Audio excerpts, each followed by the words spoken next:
సోపు అనేక రకాలుగా ఉపయోగపడుతుందమ్మా. ఒక అమృతం లాంటిది చాలా మంచిది. కానీ శుద్ధి చేసుకోకపోతే ఎంతో కొంత సైడ్ ఎఫెక్ట్ ఉంటుందమ్మా అందులో కూడా. హుహు. అందుకు సోప్‌ని ఏం చేయాలంటే వేపించుకోవాలమ్మా. హ్మ్. వేపించుకుంటే దాంట్లో ఉన్న సైడ్ ఎఫెక్ట్‌లు ఏవైతే ఉన్నాయో టాక్సిన్స్ అన్నీ బయటికెళ్ళిపోతాయి. హ్మ్. సెకండ్ థింగ్ ఏంటంటే లేదు అంటే ఒక సున్నము నీళ్ళలో నానబెట్టుకోమంటారు.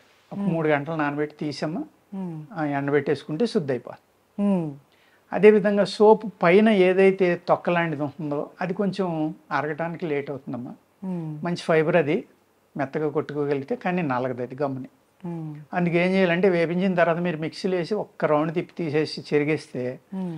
ఆ పైన తొక్క అంతా ఊడిపోతుందమ్మా. హ్మ్. ఊడిపోయి సోపు బియ్యం అంటాం మేము. హ్మ్. దాన్ని కనుక మీరు వాడుకుంటే అప్పుడు అమృతంలాగా అది మీకు పనిచేస్తుంది. ఓకే. ఈ విధంగా సోపుని శుద్ధి చేసి వాడుకోవాలమ్మా అందరూ కూడా. హ్మ్. వాడుకుంటే అది ఒక అమృతంలాగే పనిచేస్తుంది. మేము ఆయుర్వేదంలో దాన్ని బెస్ట్ క్యారియర్ కింద వాడుకుంటామమ్మా. హుహు. అంటే మేమేంటంటే కొన్ని అర్జెంట్ మందు ఇవ్వాలి. ఈయనకి ఇమ్మీడియేట్‌గా పని చేయాలి అనుకున్నప్పుడు సోప్ కషాయం తోటి ఇస్తాం. హుహు. ఎందుకంటే అది మినిట్స్‌లో మొత్తం బాడీ అంతా స్ప్రెడ్ అయిపోతుంది ఆ మెడిసిన్. ఓకే. సోప్ కషాయం వల్ల ఇవ్వటం. అటువంటి కొన్ని క్యారియర్స్ ఉంటాయమ్మా. నాభి అంటాం మేము. వసనాభి అంటాం, నాభి అంటాం విషాలయ్యి. హ్మ్. అయి కూడా అంతే. మీకు గొంతుకు దిగే లోపలే బాడీ అంతా పాకిపోతుంది. హుహు. హ్మ్. ముషిని గింజని ఇలాంటివి అన్నమాట. అయి కఠోరమైన విషాలు. అయి చాలా జాగ్రత్తగా శుద్ధి చేసి డాక్టర్ల పర్యవేక్షణలో మట్టుకే వాడుకోవాలమ్మా అయి. హ్మ్. ఇది సేఫెస్ట్ క్యారియర్. అంటే మీకు ఎటువంటి సైడ్ ఎఫెక్ట్ లేకుండా అన్ని ఏజ్ గ్రూప్‌లోళ్ళు, హ్మ్. అన్ని ప్రాబ్లమ్స్ వోళ్ళు తినగలిగే క్యారియర్ సోప్. హ్మ్. సోంపం. హ్మ్. దాన్ని సోప్ అంటాం, సోంపు అంటాం. హ్మ్. ఇది అన్ని రకాలుగా ఉపయోగపడుతుందమ్మా ఇది. అదేవిధంగా ఇప్పుడు సమ్మర్ వెళ్ళిపోయిందనుకోండి మనకి యాక్చువల్‌గా ఆయుర్వేద శాస్త్రంలో రాసిందేంటంటే సమ్మర్ వచ్చే ముందర అంటే ఏప్రిల్ నెలాఖరులో సోంపుని తీసుకుని నేను అన్నట్టుగా శుద్ధి చేసుకున్నామా ఆ సోపు బియ్యంగా ఏవైతే వస్తాయో ఆ బియ్యాన్ని తీసుకుని వాటిని సన్నటి చూర్ణం చేసుకున్నామా ఆ చూర్ణానికి సరిపడి పటిక బెల్లం పొడిని కలుపుకోమంటారు. కడి మిశ్రీ అంటారు కదా. పటిక బెల్లం అంటే గడ్డలుగా ఉంటుంది తెల్లగా. హ్మ్. అది పౌడర్ చేసుకుని రెండు సమానంగా కలుపుకొని ఒక డబ్బాలో పోసుకోండి. ఉదయం లేవగానే మొహం కడగగానే అందరూ కూడా ఇంట్లో అందరూ కూడా ఒక 3 వేళకి వచ్చినంత నోట్లో వేసుకుని చప్పలించండి. హ్మ్. అది మే నెల అంతా తినమని. అంటే వేసవికాలంలో ఒక నెల తినమని రాశారమ్మా ఆయుర్వేద శాస్త్రంలో. హ్మ్. ఆ ఒక్క నెల మీరు తినటం వల్ల సంవత్సరం పొడికి మీకు ఏ జబ్బు రాదంటమ్మా. హ్మ్. ఒక్క మే నెలలో అలా తీసుకుంటే. తీసుకుంటాం వల్ల. అంటే ఎంత అద్భుతమైన మెడిసిన్ కదా అని ఆయుర్వేద గ్రంథాల్లో రాశారో చూడండి. అవును.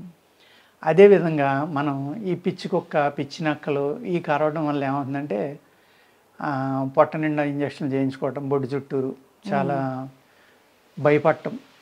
ఎంతోమంది ప్యానిక్ అయిపోతారు. కుక్క అవును. కరిసిందన్నాడు పిచ్చి కుక్క ఏమో అని భయపడిపోయి గబగబా హాస్పిటల్కి వెళ్ళి హ్మ్. ఇంజక్షన్లు చేయించుకుంటారమ్మా. అలాంటి వాటికి కూడా ఇది విరుగుడుగా పనిచేస్తుందమ్మా.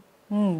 ఈ నేను ఏదైతే చూర్ణం చెప్పానో మీకు ఇప్పుడు అదే చూర్ణాన్ని తేనె కలుపుకున్నమ్మా సమానంగా బాగా నూరుకోవాలి దేంట్లోనే వేసి. హ్మ్. నూరుకుని అది రోజు ఒక స్పూన్ ఉదయం సాయంత్రం ఒక స్పూను తింటే 2 పూటల 2 స్పూన్లు హ్మ్. ఎంప్టీ స్టమక్ తోటి తినాలమ్మా. ఏదైతే ఈ విష ప్రభావం ఉందో దాన్ని తగ్గిస్తుంది. హ్మ్. అంటే విష ప్రభావం తగ్గింది కాబట్టి ఇది ఒకటి తినేసి మీరు ఇంజక్షన్లు చేయించుకోవద్దు, లేకపోతే మందులు వాడుకోవద్దు అని చెప్పట్లేదమ్మా. హ్మ్. ఏమీ లేనప్పుడు వాటి మీద ఆధారపడ్డారు. అవును. ఇవాళ మనం ఇలా చెప్పామనుకోండి జనాలు ఏమంటారంటే ఆడికి కరితే బాగుంది పిచ్చుకోక అప్పుడు తెలుస్తుంది అంటారు. అవును.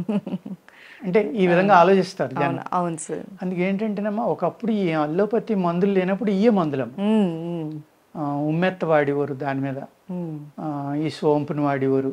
ఇలాగ అనేక రకాల మూలికలు ఉన్నాయమ్మా. పిచ్చి కుక్క కరిసినా, పిచ్చి నక్క కరిసినా, హ్మ్. కోతి కరిసినా ఈ ఎన్నాళ్ళకి అంటే విషం మనిషి కాటు. హ్మ్. దానికి కూడా ఏది విరుగుడు అనేది ఆయుర్వేద శాస్త్రంలో చాలా విపులంగా ఇవాళ కాదు వేల సంవత్సరాల నుంచి రాసుకొచ్చినాయి అమ్మాయి. హ్మ్. అటువంటి ఇది విరుగుడు అని రాశారు వాళ్ళు. అది మనం ప్రివెంట్గా వాడుకోవచ్చు. హ్మ్. అది అనేక రకాలుగా ఉపయోగపడుతుందమ్మా సోంపు అనేది. హ్మ్. Heart, liver, spleen, lungs, kidney హ్మ్. అన్నీ శుద్ధవుతాయమ్మా ఓకే. సోపు తినటం వల్ల. హ్మ్. అదేవిధంగా దీన్ని అనేక రకాలుగా తినొచ్చు. ఎలాగా అంటే మీరు ఒక మసాలాల్లో మనం వేస్తాం, హ్మ్. కూరల్లో వేస్తాం. అలాగే ఈ నోటి దుర్వాసనకు కూడా సోపు నవలటం వల్ల పోతుందమ్మా. హ్మ్. హ్మ్. దాన్ని మేము టూత్ పౌడర్‌లో కలుపుతూ ఉంటాం. షాజీరా పౌడర్ ఒకటి ఇదోటి. ఎందుకంటే మంచి ఫ్లేవర్. హ్మ్. పళ్ళు తోముకున్నప్పుడు ఏంటంటే అద్భుతమైన ఫ్లేవర్ వస్తుంది కాబట్టి. అలాగా అనేక రకాలుగా సోప్ అనేదాన్ని మనం వాడుకోవచ్చమ్మా. ఉమ్. ఈ సొంటి ఏదైతే అల్లం ఉందో అల్లం రసం తీసుకున్నమ్మా. సొంటి అంటే ఎండిపోయిందని సొంటి అంటాం, పచ్చిదాన్ని అల్లం అంటాం. అల్లం అంటారు. ఆ అల్లం రసంలో ఈ సోప్ పౌడర్ ఏదైతే ఉందో అది వేసమ్మా. కొద్దిగా సాల్ట్ వేసుకుని బాగా నూరి ఉమ్. దాన్ని ఒక గిన్నెలో వేసి వేడి చేస్తే పేస్ట్ గట్టిపడేదాకా వేడి చేసుకున్నామా. దాన్ని మాత్రలు కట్టుకుని తింటే అజీర్ణం మీద అద్భుతంగా పనిచేస్తుంది. ఉమ్. పిల్లలు కానీ పెద్దలు కానీ ఎవరైనా సరే, ఎవరి అజీర్ణం మీద అయినా సరే చాలా బ్రహ్మాండంగా ఇది పనిచేస్తుంది. ఉమ్. ఏం చేయాలండి? అల్లం రసం. అల్లం రసం తీసుకోవాలి. ఆ రసంలో మీరు సోప్ చూర్ణాన్ని కలుపుకోవాలి. ఉమ్. కలుపుకుని అందులో కావాల్సినంత ఉప్పు వేసుకోవాలి. లేదు నిమ్మకాయ కూడా పిండుకోవచ్చు ఎక్స్ట్రా కావాలంటే, పులుపు కూడా కావాలి మాకు అనుకుంటే. ఇవన్నీ కలిపి ఒక లిక్విడ్ కింద తయారు చేసామా. ఆ లిక్విడ్ని మళ్ళీ సన్నటి సెగ మీద పొయ్యి మీద వండుకుంటే ఒక పేస్ట్ లాగా అవుతుంది. ఉమ్. ఆ పేస్ట్ని మీరు మాత్ర కట్టుకుని జాగ్రత్తగా ఆరబెట్టుకుని నీడన ఎండలో పెట్టకూడదమ్మా. నీడన ఆరబెట్టుకుని పూర్తిగా ఆరిపోయాక మీరు సీసాలో పోసి ఉంచుకుంటే పిల్లలు ఆ ఫ్లేవర్ చాలా ఇష్టంగా తింటారు. పెద్దవాళ్ళు కానీ పిల్లలు కానీ అజీత్ చేసిందన్న వెంటనే ఒక 2 మాత్రలో 3, 4 తిన్నారనుకోండి బ్రహ్మాండంగా ఆకలి అవుతుంది, గ్యాస్ అనేది పోతుంది. అదేవిధంగా కడుపులో ఏదైతే మీకు మనం ఈ కాన్స్టిపేషన్ ఉంటుంది కదమ్మా, మలబద్ధకం అంటాం మనం ఆయుర్వేదంలో, ఆ విధంగా ఉన్న వాళ్ళకి ఏమవుతుందంటే అది మలం పేరుకుపోవడం వల్ల పొట్టలో దాన్ని చెడు పదార్థాలు అంటాం అమ్మ మేము.